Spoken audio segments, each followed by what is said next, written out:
Nhiếp ảnh gia tới tìm vợ cả. Anh nói rằng Soja và con trai lớn đã kết hôn. Vợ cả nghe xong vô cùng bất ngờ. Cô hỏi nhiếp ảnh gia, Soja đã ly hôn với Abu như thế nào? Nhiếp ảnh gia nói, Soja ly hôn bằng cách khởi kiện. Nhiếp ảnh gia lại hỏi cô, dạo này Abu có tới gây rối hay không? Có cần nói cho Abu biết chuyện Soja kết hôn không? Vợ cả nói, hiện giờ người tốt đang ở đây, nên Abu tới cũng không chiếm được lợi gì. 2 ngày nay Abu không tới. Vợ cả còn dặn nhiếp ảnh gia, nếu có gặp Abu, thì đừng nói cho hắn biết chuyện Soja kết hôn. Cô lo nếu Abu biết chuyện, hắn không những không về, mà còn sẽ bám giết ở đây không đi. Vợ cả nghĩ như vậy cũng không sai, vì trước kia Abu có 3 người vợ, bây giờ đã chạy mất 2 người, chỉ còn lại vợ cả. Nếu hắn biết chuyện trong nhà xảy ra, thì vợ cả đừng mong có ngày yên ổn. Vợ cả rửa xong bát đũa, rồi vào bếp tiếp tục dọn dẹp. Nhiếp ảnh gia hỏi, sao không thấy người tốt đâu? Vợ cả nói, hôm nay người tốt về nhà, thăm cha ruột của mình, cơ hơi hữu sẽ quay lại. Vợ cả dọn xong bếp, con gái út lại kêu đói. Vợ cả lấy trứng trong tủ lạnh ra, làm trứng ốp cho con. Cơm đã xong, vợ cả dọn đồ ăn ra, lấy bánh mì cho con gái út ăn. Con bé ăn rất ngon miệng, trứng gần như ăn hết sạch, vẫn không thấy con gái lớn ra ngoài. Nhiếp ảnh gia hỏi, con gái lớn đi đâu rồi? Vợ cả nói, mụn trên mặt con gái lớn vẫn chưa khỏi hẳn, dạo này con bé hay ngủ nướng, nên cô không gọi dậy. Vừa cho con gái út ăn xong, bên ngoài có người gõ cửa. Vợ cả lo là Abu tới, nên không vội mở cửa. Cô hỏi bên ngoài là ai? Một giọng lạ vang lên, nói mình là nhân viên điện lực, tới kiểm tra đường dây. Vợ cả mở cửa, kết quả người lạ xông vào, vừa vào đã ra tay với vợ cả. Dù nhiếp ảnh gia cố ngăn cản, nhưng vẫn không ngăn được. Hắn kéo vợ cả đi. Vợ cả gặp chuyện rồi. Trong nhà đột nhiên xuất hiện người lạ, hắn vào sân liền đẩy ngã vợ cả, rồi mặc kệ nhiếp ảnh gia ngăn cản, lấy khăn tay đã chuẩn bị sẵn trong túi, bịt chặt miệng mũi vợ cả. Vợ cả lập tức bất tỉnh. Người lạ còn định dùng cách đó để tấn công nhiếp ảnh gia, nhưng bị anh né được. Tuy nhiên, thiết bị trong tay anh rơi xuống đất. Khi anh nhặt lên, người lạ đã kéo vợ cả ra tới cửa và khóa chặt cổng lại. Nhiếp ảnh gia mở cổng đuổi theo. Người lạ lại dùng chiêu cũ, đánh lén nhiếp ảnh gia. Cuối cùng anh không ngăn được hắn. Người lạ kéo vợ cả rời đi. Đúng lúc nhiếp ảnh gia định gọi cho anh cảnh sát, anh nghe thấy tiếng trẻ con khóc trong nhà. Nhiếp ảnh gia chạy vào xem, thấy con gái lớn và em gái đang khóc. Cảnh vợ cả bị kéo đi lúc nãy đã bị 2 đứa trẻ nhìn thấy. Trong lòng chúng lúc này chỉ còn lại sợ hãi và bất an. Nhiếp ảnh gia vội vàng trấn an, bảo các con yên tâm, anh cam đoan mẹ các con sẽ sớm quay về.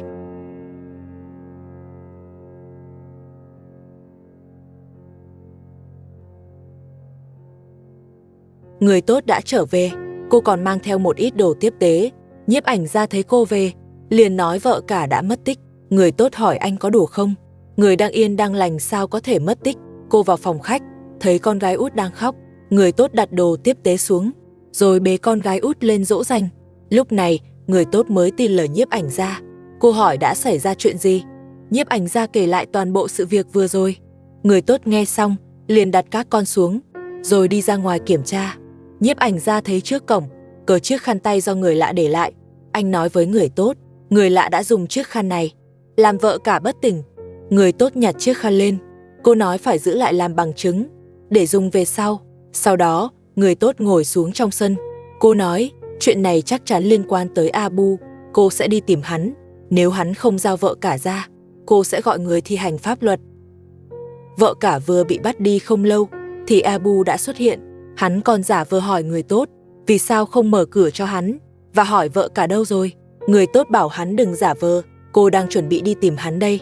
Hỏi hắn đã giấu vợ cả ở đâu.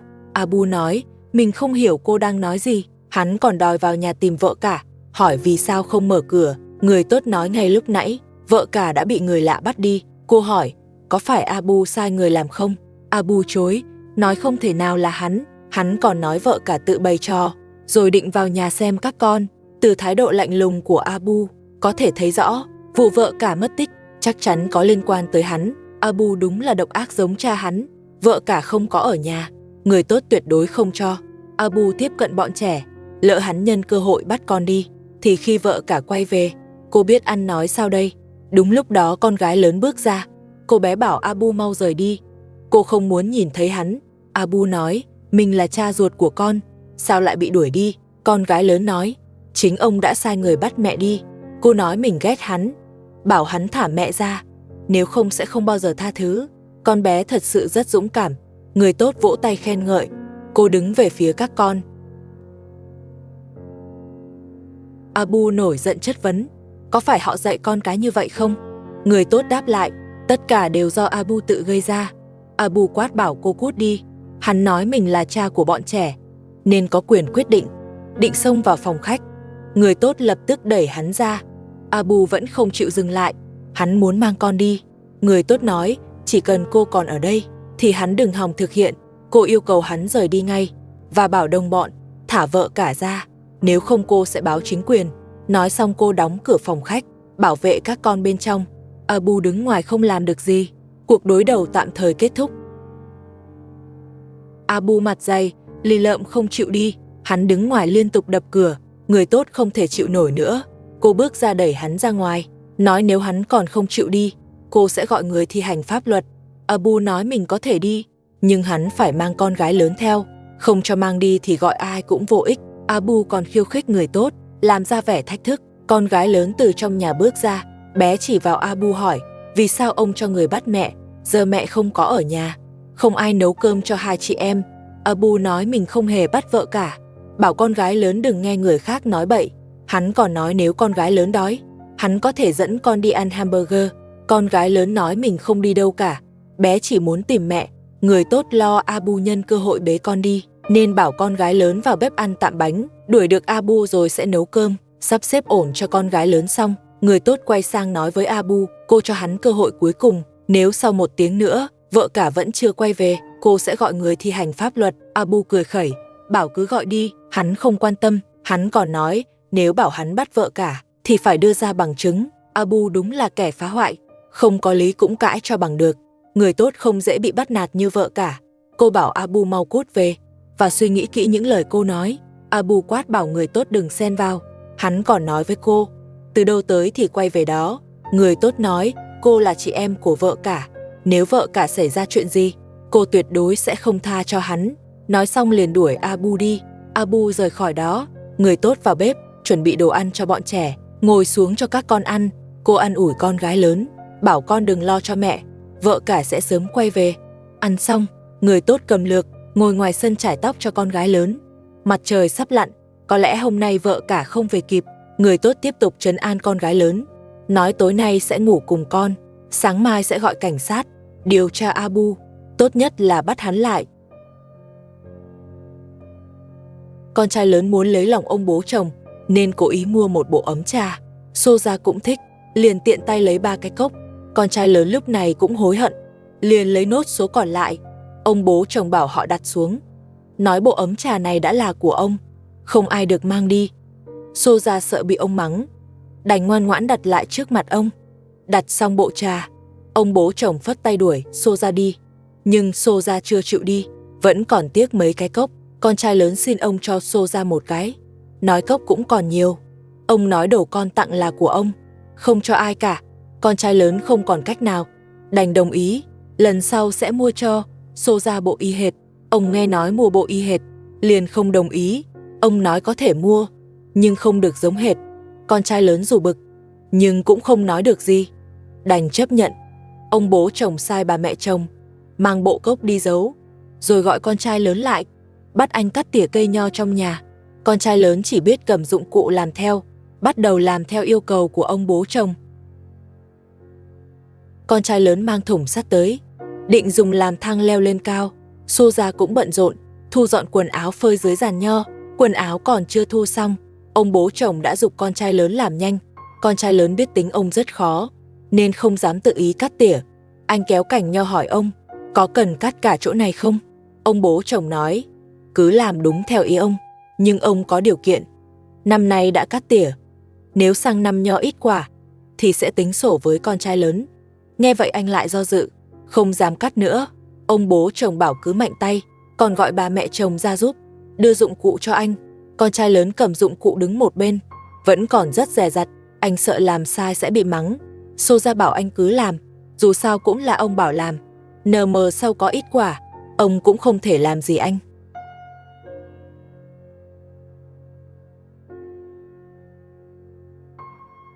Con trai lớn bắt đầu cắt tỉa, bà mẹ chồng nhặt cành đã cắt, tìm những chùm nho còn sót, định gom vào đĩa.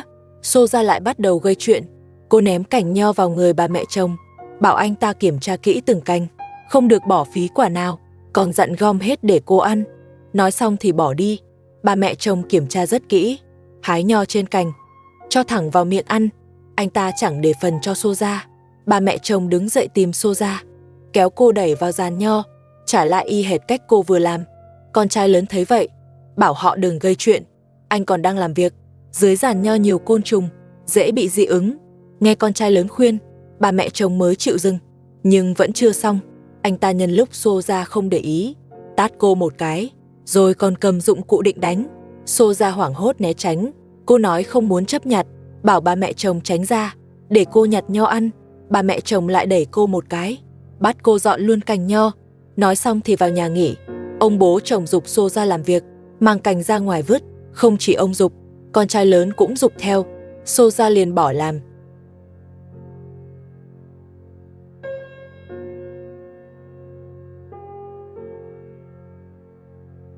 Cô đặt nho xuống đất, rồi sang chỗ cặp song sinh, định chăm con. Ông bố chồng không cho, nói việc của xô ra là dọn cành, mang ra ngoài vứt. Xô ra cãi, việc bẩn việc nặng không phải của cô, nên để con trai lớn làm. Con trai lớn nói, mình sẽ làm sau khi cắt xong. Con trai lớn có trách nhiệm hơn Abu, vừa biết làm việc vừa lo cho vợ. Ông bố chồng không cho xô ra chăm con, cô liền rảnh rỗi, đến chỗ cái đĩa, lấy nho bà mẹ chồng đã nhặt, định ăn thì bị ông thấy. Ông bảo đó là phần của bà mẹ chồng, không cho xô ra ăn. Xô ra mặc kệ, vẫn cầm một ít rời đi.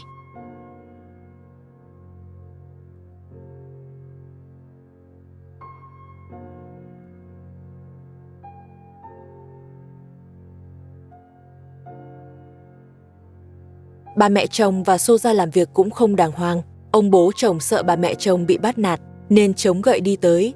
Người xem phát hiện ra một chuyện, ông bố chồng rất thích đè xô ra xuống, rồi lấy đồ đánh vào mông cô. 1-2 lần thì còn bỏ qua, nhưng lần nào cũng vậy thì rõ là cố ý. Khi ông bố chồng đánh xô ra, bà mẹ chồng còn đứng cạnh cổ vũ, bảo ông đánh mạnh lên để xả giận cho mình. Ông bố chồng mệt đến tụt cả quần, lại kéo lên cho ngay ngắn, xem mà buồn cười không nổi. Bà mẹ chồng chạy đi mách con trai lớn, nói xô ra không làm mà còn quậy, ngồi bệt dưới đất nhặt nho ăn. Xô ra nói, chính ông và bà mẹ chồng đẩy cô ngã. Ông bố chồng liền tát cô một cái, nói cô chỉ biết ngồi ăn nho, bắt cô đứng dậy ngay, mang cành nho dưới đất đi đổ. Nếu không nghe lời, thì sẽ đuổi cô đi như hôm qua. Xô ra sợ bị đuổi, nên mở cổng ra ngoài, dọn sạch cành nho dưới đất, mang ra bãi đất trống.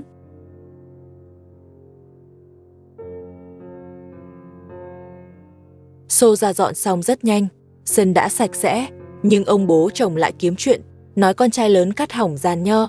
Sao lại cưa cả cành to như vậy? Con trai lớn nói cành đó vướng, chính ông bảo cắt.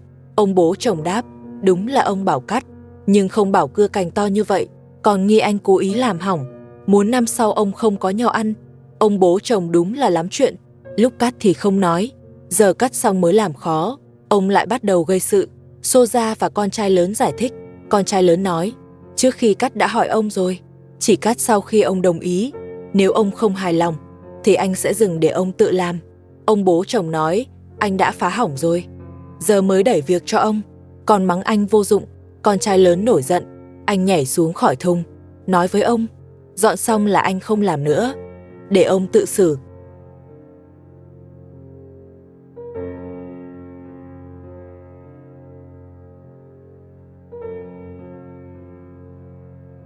Ông bố chồng rảnh rỗi, lại tiếp tục kiếm chuyện, bắt con trai lớn cắt nho, cắt xong lại sinh mâu thuẫn, rồi quay sang trách móc, nói anh làm sai ý ông, bảo anh phá hỏng giàn nho, nếu năm sau không có nho, thì sẽ tìm anh tính sổ. Con trai lớn nhịn giận, bắt đầu cam kết với ông, nếu nho ít, anh sẽ mua nho ngoài về, đảm bảo ông có nho ăn. Nghe vậy ông mới thôi, chuyện tưởng xong. Nhưng chưa hết, ông lại quay sang, bắt nạt xô ra, nói cô dọn sân quá chậm. Con trai lớn không chịu nổi nữa, anh ném chổi xuống, bảo xô ra dừng lại, nói họ không làm nữa. Ông bố chồng chặn lại, nói rác là do anh làm ra, thì anh phải dọn. Con trai lớn phản bác, rác rơi lúc ông bắt cắt nho, thì ông phải dọn. Ông bố chồng nổi giận, định lấy gậy đánh anh. Con trai lớn vội né đi, rồi lại cầm chổi quét tiếp, làm cho xong chuyện. Ông bố chồng đúng là lắm điều, nhiều chuyện do ông gây ra.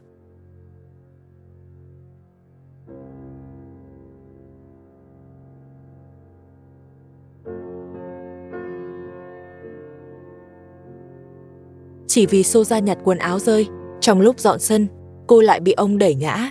Ông bố chồng đè xô ra xuống, còn dùng cành nho rơi dưới đất đánh cô. Con trai lớn vội vàng đẩy ông ra, nhưng ông bố chồng vẫn chưa chịu dừng, còn giơ chân định đá xô ra. Xem ra chân ông ta đã khỏi hẳn, nếu không, đã không liên tục gây chuyện như vậy. Con trai lớn cũng dồn nén đẩy tức giận, anh đá văng đống lá dưới đất. Ông bố chồng thấy vậy, liền cầm chổi đánh anh. Ông mắng anh, dám nổi nóng trước mặt mình. Bắt hai người mau chóng dọn sạch sân, đảm bảo trong sân không còn chút rác nào. Con trai lớn thật sự không nhịn nổi nữa. Anh bảo ông bố chồng vào trong nghỉ đi, đừng tiếp tục gây chuyện nữa. Ông bố chồng tức giận vì anh dám nói như vậy, lại quay sang đánh con trai lớn, nói mình mới là chủ nhà ở đây, nếu muốn ở lại thì phải nghe lời ông. Nếu gặp ông bố chồng như thế này, liệu còn ai muốn sống chung không? Vợ cả đã mất tích tròn 1 ngày. Sáng hôm đó, khi nhiếp ảnh ra tới, người tốt nói với anh, cô đã gọi cho cảnh sát và kể sơ lược tình hình ở đây, họ chắc sẽ sớm tới nơi. Người tốt dặn nhiếp ảnh ra chuẩn bị sẵn, vì lúc vợ cả bị bắt, chỉ có anh ở đó. Khi cảnh sát tới, nhờ anh kể lại toàn bộ sự việc. Nhiếp ảnh ra bảo, người tốt cứ yên tâm, anh cũng rất lo cho sự an toàn của vợ cả. Nếu cảnh sát tới, anh sẽ đưa video đã quay cho họ xem. Anh tin có video làm bằng chứng, việc tìm người sẽ thuận lợi hơn và có thể nhanh chóng tìm ra vợ cả, rồi đưa cô ấy trở về an toàn. Người tốt chỉ mong vợ cả sớm quay về. Cô nói, bây giờ cô chỉ có thể thay vợ cả chăm sóc các con. Nhiếp ảnh ra an ủi người tốt, nói sẽ cùng cô chăm sóc bọn trẻ. Người tốt mang bát đũa ra sân, rồi cùng con gái lớn rửa sạch, sau đó vào bếp tiếp tục dọn dẹp. Cô làm việc nhà để giết thời gian, chờ cảnh sát tới. Một lúc sau họ đã xuất hiện, người tốt ra mở cửa. Sau khi vào nhà, họ xác nhận đúng địa chỉ, rồi tiếp tục hỏi kỹ tình hình.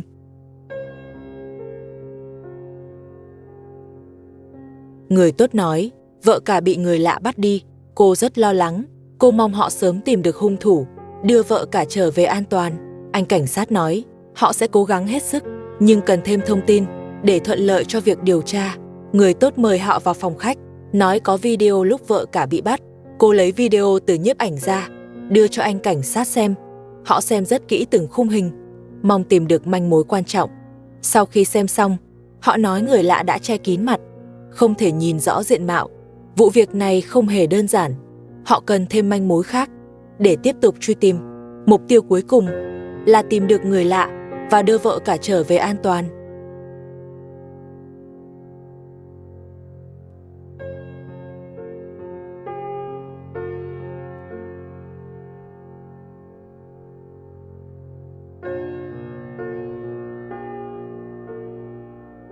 Cảnh sát tới nơi, dù người tốt đã cung cấp video vợ cả bị người lạ bắt đi, nhưng họ vẫn không tìm được manh mối. Anh nói với cô, khi vợ cả bị bắt, người lạ luôn che kín mặt, hoàn toàn không thấy rõ gương mặt nên không xác định được danh tính. Anh mong người tốt có thể cung cấp thêm manh mối để sớm tìm được vợ cả. Người tốt nói, cô nghi ngờ vợ cả bị Abu thuê người bắt đi. Anh cảnh sát hỏi Abu là ai? Người tốt nói, Abu là chồng của vợ cả. Trước khi vợ cả bị bắt, Abu thường xuyên tới gây rối. Sau khi vợ cả mất tích, Abu còn tới định bế con. Nếu tôi không ngăn lại, thì con gái cả đã bị bế đi rồi. Cảnh sát hỏi cô có số của Abu không?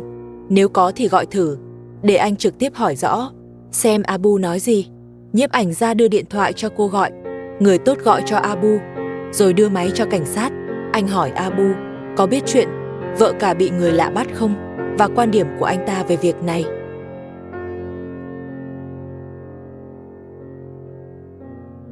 Abu nói chuyện vợ cả mất tích là do người tốt báo cho anh ta.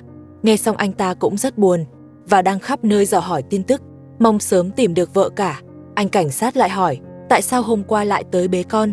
Abu nói vợ cả mất tích, anh ta là cha của bọn trẻ, muốn chăm sóc chúng nên mới tới bế con. Abu trả lời mọi câu hỏi rất trơn tru. Anh cảnh sát cũng không làm gì được, đành cúp máy trước. Anh dặn người tốt đừng quá lo lắng. Nếu đúng là Abu bắt người, thì ngược lại còn là điều tốt. Ít nhất vợ cả vẫn an toàn. Anh đã nắm được tình hình, cần về sắp xếp hồ sơ, rồi bàn bạc với đồng nghiệp, để chuẩn bị bước tiếp theo. Người tốt thấy anh định rời đi, liền chạy theo hỏi, kế hoạch tiếp theo là gì? Anh nói, khi có kế hoạch cụ thể, sẽ gọi điện báo cô. Vị cảnh sát này cũng không mấy đáng tin, trông chờ anh ta tìm được vợ cả, không biết còn phải đợi bao lâu. Mấy ngày nay, nhà ông bố chồng rất bận. Hôm qua, ông sai con trai lớn cắt nho, cắt xong lại quay ra nổi giận, trút giận lên con trai lớn và Xô Gia. Hôm nay lại bắt họ lao động không công, tiếp tục cắt nho trong sân. Không biết hôm nay cắt xong, sẽ lại xảy ra chuyện gì. Xô Gia rút kinh nghiệm hôm qua, hôm nay làm việc rất tích cực.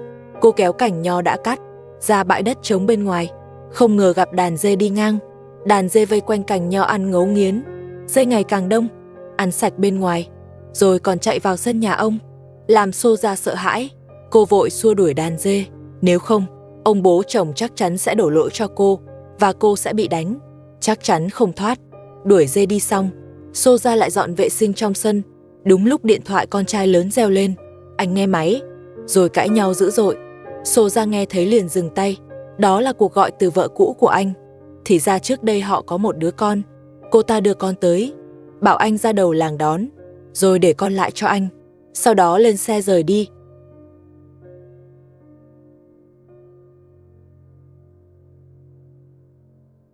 Con trai lớn cúp máy chuẩn bị đi, trước khi đi còn nói với ông bố chồng, anh đi đón Lê Min Ho, nói xong liền rời đi. Xô Gia ngơ ngác, cô hỏi Lê Min Ho là ai? Ông bố chồng nói đó là con trai của nó, là cháu đích tôn của ông, GI con riêng quay về. Xô Gia sẽ chấp nhận được không? Một lúc rất lâu sau, khi Xô Gia dọn xong sân, con trai lớn mới trở về. Đi cùng anh là một cậu bé, trông khoảng 6-7 tuổi. Anh dắt cậu đi gặp ba mẹ chồng. Cậu bé khá rụt rè, vì đã 3-4 năm chưa gặp bà và ông. Phản ứng như vậy là bình thường. Ba mẹ chồng ôm cậu chào hỏi. Con trai lớn bảo Lê Min Ho chào ông. Anh nói Lê Min Ho sẽ ở lại, từ nay sống chung với cả nhà.